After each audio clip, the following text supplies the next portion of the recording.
अगर आपने 10वीं 12वीं और ग्रेजुएशन कर रखा हो और एक सरकारी नौकरी की तलाश में है तो आपके लिए बेहद ही शानदार मौका है, क्योंकि एसएससी ने हाल ही में सिलेक्शन पोस्ट फेज 13 के तहत यहाँ पे रिक्रूटमेंट जारी की है। अगर आप इसके लिए आवेदन करना चाहते हैं तो आवेदन कर सकते हो, लेकिन दोस्तों अभी तक नोटिफिकेशन आया नहीं है। नोटिफिकेशन के बाद आपको पता चल जाएगा कि एग्जैक्ट वैकेंसीज उन्होंने कितनी निकाले हैं।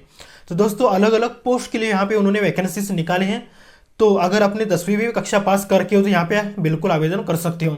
एसएससी हर साल सिलेक्शन पोस्ट के तहत अलग अलग शैक्षणिक योग्यताओं वाले युवाओं को अलग अलग सरकारी विभागों में सिलेक्ट करता है। तो इस बार भी एसएससी ने सिलेक्शन पोस्ट फेज 13 के तहत वैकेंसीज का ऐलान किया हुआ है और इसका नोटिफिकेशन 2 जून को आने वाला है। तो इससे संबंधित पूरी विस्तारित जानकारी इस वीडियो के माध्यम से जानते हैं, तो वीडियो अंत तक जरूर देखिएगा, वीडियो काम का होने वाला है। तो यहाँ पे भर्ती संस्था कौन सी है? स्टाफ सिलेक्शन कमीशन यानी कि एसएससी। परीक्षा का नाम क्या है? SSC selection post phase 13। Phase कौन सा है? फेज 13 2025। आवेदन मोड ऑनलाइन, यानी कि आवेदन आपको ऑनलाइन करना होगा।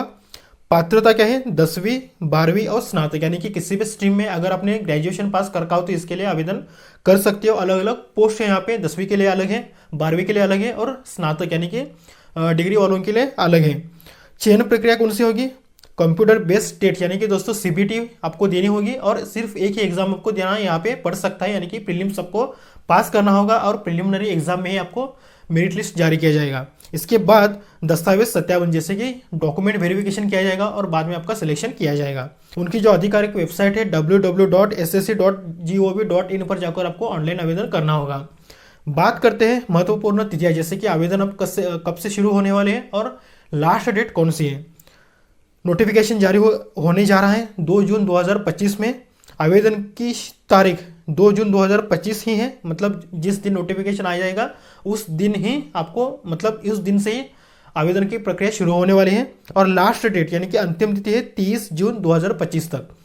परीक्षा की तिथि भी घोषित की जा रही है 24 जुलाई से लेकर 4 अगस्त 2025 के बीच आपको यहाँ पे एग्जाम देने के लिए बुलाया जा सकता है। एडमिट कार्ड परीक्षा के एक सप्ताह पहले यहाँ पे आपको एडमिट कार्ड भी दिया जाएगा। इसके बाद बात करते हैं क्वालिफिकेशन, यानी कि योग्यता क्या लगने वाली है। जैसे कि दोस्तों मैट्रिक यानी कि 10वीं पास कर लेना आवश्यक है, इसके साथ 12वीं कक्षा पास कर लेना आवश्यक है और किसी भी स्ट्रीम में डिग्री पास कर लेना बेहद आवश्यक है। बात करते हैं आयु सीमा की। न्यूनतम आयु यानी कि दोस्तों कम से कम आयु जो आपकी लगने वाली है 18 साल और मैक्सिमम 30 साल यहाँ पे लगने वाली है, यह बात आपको ध्यान में रखना होगा। लेकिन दोस्तों जो आयु सीमा है दोस्तों, अलग अलग पोस्ट के लिए अलग अलग आयु सीमा भी उन्होंने निकाली है, तो ज़्यादातर 34 यहाँ पे आयु सीमा हो सकती है कुछ अलग पोस्ट के लिए। अब बात करते हैं आवेदन शुल्क की। तो यहाँ पे दोस्तों यूआर यानी कि जनरल और ओबीसी कैंडिडेट्स के लिए 100 रुपीज़ यहाँ पे एप्लीकेशन फीस लगने वाली है और महिला और SC ST कैंडिडेट्स के लिए मुफ्त यानी कि निःशुल्क आप आवेदन कर सकते हो। और यह फीस आपको जब आवेदन करते हो उस टाइम ही पे करना होगा, जैसे कि ऑनलाइन ही आपको पे करना होगा, डेबिट कार्ड क्रेडिट कार्ड नहीं तो नेट बैंकिंग के थ्रू यहाँ पे आप भुगतान कर सकते हो। बात करते हैं सिलेक्शन, मतलब कौन कौन से पद हैं यहाँ पे। लेबोरेटरी असिस्टेंट है, यूडीसी है, डेपोटी रेंजर जैसे अन्य कोई पोस्ट यहाँ पे उन्होंने जारी की है आपके हिसाब से, यानी कि आप आपका जो क्वालिफिकेशन है यानी कि योग्यता क्या है इसके हिसाब से आप देख सकते हो। नोटिफिकेशन आने के बाद आपको पता चल जाएगा। अब बात करते हैं चयन प्रक्रिया की। यहाँ पे दोस्तों चरण 1 में यानी कि पहली जो आपकी प्रीलिमिनरी एग्जाम होगी वो आपकी एग्जाम होगी, कंप्यूटर आधारित टेस्ट आपको देनी होगी। इसके बाद डॉक्यूमेंट वेरिफिकेशन होगा। अतिरिक्त कुछ पदों के लिए स्किल टेस्ट जैसे कि टाइपिंग टेस्ट यहाँ पे आपको देने पड़ सकते हैं।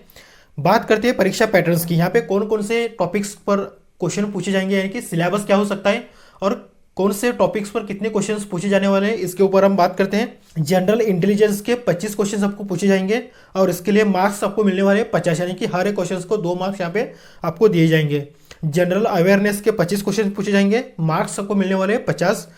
क्वांटिटेटिव एप्टीट्यूड के 25 क्वेश्चन पूछे जाएंगे, मार्क्स आपको मिलने वाले 50। इंग्लिश लैंग्वेज के मतलब ग्रामर वगैरह यहाँ पे पूछा जाएगा, 25 क्वेश्चंस पूछे जाएंगे और 50 मार्क्स आपको मिलने वाले हैं। कुल मिलाकर 100 क्वेश्चंस होंगे और 200 यहाँ पे आपको मार्क्स मिलने वाले हैं, यानी कि 200 मार्क्स का यहाँ पे पेपर होने वाला है। और इसके लिए समय दिया जाएगा 60 मिनट सामान्य उम्मीदवारों के लिए और 80 मिनट स्क्राइब उम्मीदवारों के लिए यहाँ पे समय दिया जाएगा। नेगेटिव मार्किंग यहाँ पे रहने वाला है 0.50, यानी कि दोस्तों 0.50 यहाँ पे क्या रहने वाला है, नेगेटिव मार्किंग यहाँ पे रहने वाला है। अब बात करते हैं सिलेबस की। सिलेबस मतलब जो भी मैंने अभी बताया कि रीजनिंग मैथ्स वगैरह जो भी यहाँ पे ग्रामर वगैरह पूछा जाएगा, उसमें टॉपिक्स कौन कौन से हैं उसके ऊपर हम थोड़ा सा बात करते हैं। जैसे कि रीजनिंग में सिलोजम्स, सेटिंग अरेंजमेंट और कोडिंग डिकोडिंग आपके यहाँ पे क्वेश्चंस पूछे जाएंगे। जीके में हो सकता है current affairs, static GK, sports और स्किम के ऊपर क्वेश्चंस पूछे जाएंगे। इसके बाद गणित में प्रतिशत, संख्या पद्धति, समय, कार्य, लाभ और हानि के ऊपर आपको क्वेश्चंस पूछे जाएंगे। अंग्रेजी में रीडिंग, ग्रामर, वोकैबुलरी, कॉम्प्रिहेंशन, यहाँ पे तो उस टॉपिक पर आपको क्वेश्चंस पूछे जाने वाले हैं। अब बात करते हैं सैलरी की। सैलरी दोस्तों यहाँ पे 1 से 7 के तहत यहाँ पे मिलने वाली है। 5200 से लेकर 34,800 तक आपको सैलरी मिलने वाली है। और यहाँ पे ग्रेड पे मिलने वाला है 1900 से लेकर 4800, यहाँ पे आपको ग्रेड पे भी यहाँ पे मिलने वाला है। तो दोस्तों यह थी पूरी विस्तार जानकारी एसएससी सिलेक्शन पोस्ट फेज 13 के बारे में। तो हर साल की तरह इस साल भी एसएससी ने सिलेक्शन पोस्ट फेज 13 के लिए वैकेंसीज का ऐलान किया हुआ है। इसका नोटिफिकेशन आने वाले 2 तारीख को यहाँ पे आने वाला है। तो नोटिफिकेशन आने के बाद एग्जैक्ट आपको वैकेंसीज कितने आने वाले हैं वो आपको पता चल जाएगी। तो नोटिफिकेशन तो आने वाली है। तो दोस्तों एग्जाम की तैयारी यानी कि प्रिपरेशन अभी से स्टार्ट करें। अगर आप अभी से प्रिपरेशन स्टार्ट करते हो, यानी कि दोस्तों एग्जाम की डेट जो अनाउंस भी हो चुकी है, तो मैंने आपको डेट भी बताई कि कितने तारीख को एग्जाम होने वाले हैं। तो अभी से आप प्रिपरेशन स्टार्ट करें। अभी से प्रिपरेशन स्टार्ट करोगे तो आपके सिलेक्शन के चांसेस यहाँ पे बढ़ जाते हैं, क्योंकि दोस्तों यह एक सेंट्रल गवर्नमेंट की जॉब होने वाली है और दोस्तों यहाँ पे सैलरी भी आपको अच्छी मिलती है। तो आने वाले अगले साल में यानी कि 2026 से 8 पे कमीशन भी स्टार्ट होने वाला है। तो इसका फायदा आप अभी से ही उठा सकते हो। तो दोस्तों अगर वीडियो अच्छा लगा हो तो प्लीज लाइक करना ना भूलें। मिलते हैं अगले वीडियो में। All the best for your future. This is Ram Kumar signing off.